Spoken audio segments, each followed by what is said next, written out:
Hello friends, स्वागत है आपका आपके अपने लीगल चैनल में। मैं हूं एडवोकेट सनी शर्मा। दोस्तों, आज की इस वीडियो में हम मैट्रिमोनियल डिस्प्यूट्स पर ही बात करने वाले हैं। आज के समय पे दिन प्रतिदिन मैट्रिमोनियल डिस्प्यूट्स बढ़ते ही चले जा रहे हैं और इतने ज़्यादा बढ़ गए हैं कि राज्यों में, क्षेत्रों में नंबर ऑफ कोर्ट्स बढ़ाने पड़ रहे हैं। और उसके बावजूद भी अगर आप देखें तो कोर्ट्स में पैर रखने की जगह नहीं है। और कई बार डेट्स भी ऐसी ऐसी कोर्ट्स हैं जहां पर 6-6 महीने बाद की मिल रही हैं due to pendency of the cases. अब दोस्तों, ऐसे मामलों में अगर यही चलता रहा तो ऐसा भी समय आएगा जहां पे आपको डेट ही हर जगह पे 6-6 महीने बाद की मिलेगी। तो आप किस तरह से लड़ोगे? 2 डेट में, 3 डेट में आपका साल निकल जाएगा। तो आप सोचिए प्रक्रिया में कितने साल लगेंगे। तो ऐसे में सुधार की जरूरत है। और ये सुधार दोस्तों कैसे हो सकता है? देखिए, आप लोग खुद ये तय करिए कि आपको कोर्ट जाना है या नहीं जाना है। लड़का और लड़की यानी हस्बैंड और वाइफ दोनों के लिए ही ये एक मुश्किल चीज होती है। अब कई बार हम लोग ये सोचते हैं कि लड़कियों के लिए आसान होता होगा। लड़कियों के लिए भी आसान नहीं होता, क्योंकि हमारी बहुत सारी फीमेल क्लाइंट्स भी होती हैं। तो हम देखते हैं कि जितने परेशान लड़के होते हैं, लड़कियां भी परेशान होती हैं मेंटली। ठीक है, उनको कुछ पैसा मिल रहा होता है मेंटेनेंस का, लेकिन किस तरह से मिल रहा होता है वो भी आप सभी जानते हैं। तो मैं ये समझता हूं कि जो व्यक्ति कोर्ट में 2-2.5 साल घिस जाता है, वो कभी नहीं चाहता कि वो कोर्ट कचहरी में पड़े। और यही बात लोगों को अगर पहले समझ में आ जाए तो उतने साल उनके खराब ना हो। 2-2.5 साल के बाद भी जो कोर्ट कचहरी में लगा रहता है, तो समझ लीजिए कि वो बिल्कुल एडमेंट प्रकृति का व्यक्ति है, जिसको पता ही नहीं है, जिसको समझ ही नहीं है, जिसको जिंदगी की वैल्यू ही नहीं है। वो व्यक्ति है जो 2.5-3 साल के बाद भी कोर्ट में केसेस चला रहा है। अदरवाइज जो भी समझदार व्यक्ति होगा वो 2-2.5 साल के अंदर अंदर ही उसको समझ में आ जाता है और वो इन चीज़ों को निपटा लेता है। पैसे को ज़्यादा अहमियत नहीं देता है, जो मिल रहा है ठीक है, खत्म करो, नहीं चलाना है।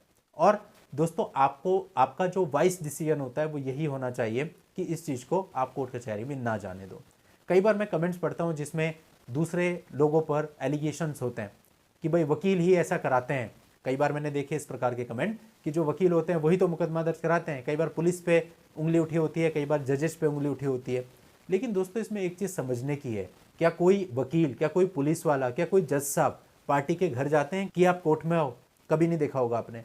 पार्टी वकील साहब के पास जाती है, उनके ऑफिस में जाती है, उनके घर में जाती है कि सर हमारे साथ ऐसा है, हमें क्या करें, हम कैसे आगे बढ़ें, हमें केस करना है। तब उसके बाद जो एडवोकेट होता है वो अपना सजेशन देता है कि आप ऐसा करो।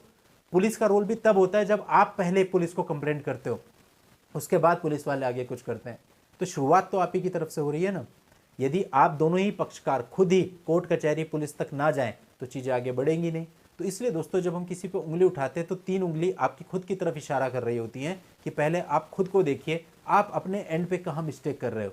अगर ये चीज़ समझ में आ जाए सबको कि ये बहुत ही चीप चीज़ है, इसमें नहीं जाना है, इसमें नहीं पढ़ना है, फैमिली मैटर्स को कोर्ट में नहीं ले जाना है। कोर्ट कचहरी होती है कि भाई अगर किसी के साथ कुछ गलत हो गया, फॉर एग्जाम्पल किसी के घर में चोरी हो गई, कहीं डकैती पड़ गई, किसी ने मारपीट कर दी, किसी ने आपका पैसा मार लिया, कोई आपको धमका रहा है, कोई आपको ठीक से जीने नहीं दे रहा है, तो आप न्याय के लिए कोर्ट कचहरी जाइए। तो एक अलग बात होती है, समझ में आता है। लेकिन अपने ही परिवार के मामलों को कोर्ट कचहरी में उछालना, और इवन हमने यहाँ तक देखा कि कई बार पत्नी पति पे या पति पत्नी पे आरोप लगा रहा होता है कि ये तो एडल्ट्री में, उसके वीडियो प्रोड्यूस कर रहा है, उसके जो है फोटोग्राफ प्रोड्यूस कर रहा है। तो सोचिए आपकी क्या इज्जत रह जाती है।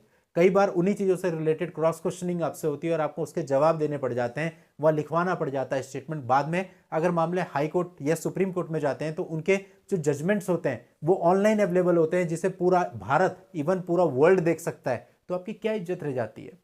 तो इसलिए ये आपको खुद सोचना है कि आपको लोगों के लिए नजीर बनना है या अपने घर की इज्जत को अपने घर संभाल के रखना है। ये डिसीजन केवल आपका है और आप दोनों ही पक्ष डिसीजन से अपने समय, अपनी इज्जत और अपने पैसे को बचा सकते हो।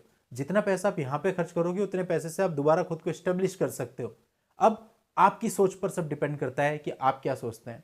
केवल दूसरे को मजा चखाने के लिए कैसे चलाना है तो चलाइए, सालों चलाइए, उसके लिए तो पूरी जिंदगी भी कम है।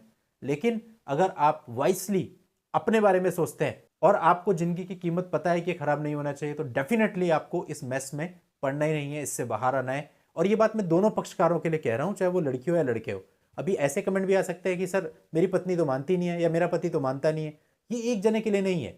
जब दोनों जने समझेंगे तभी ये पॉसिबल है। अब एक जना खुद से कोर्ट में जाएगा तो डेफिनेटली फिर दूसरे को डिफेंड करना ही पड़ेगा, दूसरे को भी अपनी तरफ से एक्शन लेने ही पड़ेंगे। तो जाने से पहले दोनों पक्षकारों को इस बात पर विचार करना चाहिए कि यह अच्छा है। और अगर आपके बच्चे हैं तो फिर तो आपको बहुत गहन विचार करना चाहिए कोर्ट कचहरी में जाने से पहले कि आप क्या करने जा रहे हो। ठीक है, आप अलग हो जाओ, आपकी नहीं बन रही, और दोनों पक्ष अपने बच्चे का वेलफेयर देखते हुए कोई भी किसी को भी बच्चे से मिलने से ना रोके, बच्चे के वेलफेयर के लिए दोनों लोग करें, इसे कहते हैं समझदारी और मैच्योरिटी।